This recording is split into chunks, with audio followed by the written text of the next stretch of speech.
எம்ஜிஆரோட லெகசியை நீங்கள் எடுக்கணும்னு நீங்கள் நினைக்கிறீங்க. நான் சின்ன பையனாக இருக்கும்போது எம்ஜிஆர் இறந்துட்டார். பட் எம்ஜிஆர் படங்களை பார்த்துருக்கிறேன். எம்ஜிஆரோட ஆட்சி பற்றி நான் அப்போது 12 வயசுன்னு நினைக்கிறேன். எனக்கு 12 வயசு எம்ஜிஆர் அவர்கள் இறக்கையில்.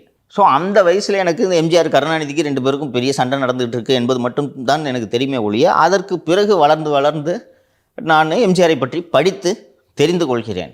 நிதிஷ் மாதிரியான ஜென்ரேஷனுக்கு காந்தி மாதிரி தான் எம்ஜிஆர் இல்லையா? எனக்கு காந்தி எப்படியோ அப்படி தான் உனக்கு எம்ஜிஆர் இல்லையா? ஜெயலலிதாவே உனக்கு கிட்டத்தட்ட அப்படி தான். நேரடியாக அவர்களின் ஆட்சியை பார்த்தது கிடையாது. 91 96 ஆட்சி எப்படி இருந்துச்சுன்றதெல்லாம் உனக்கு கேள்வி தான் பட்டிருப்பேன் இல்லையா? ஆனால் விஜயோட வாக்காளர்களில் பெரும்பாலானோர் நிதிஷ் ஜென்ரேஷன்.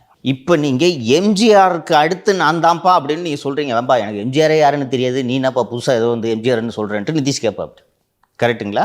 அப்போ எம்ஜிஆரின் ஆதரவாளர்கள், எம்ஜிஆரின் அபிமானிகள், எம்ஜிஆரின் மீது பிரியமாக இருப்பவர்கள் யார் என்றால் 40 வயதை கடந்தவர்கள். அந்த 40 வயதை கடந்தவர்கள் ஏற்கனவே அண்ணா திராவிட முன்னேற்ற கழகத்தோடு உறுதியாக இருக்கிறார்கள். அவன் கண்ணை மூடா ரெட்டலை, அதை தவிர எனக்கு தெரியாது. இப்படிப்பட்ட வாக்காளாம அவன் சாலிட் ஓட்டு பேங்க. அதை எப்படி உடைக்க போகிறீங்க நீங்கள்?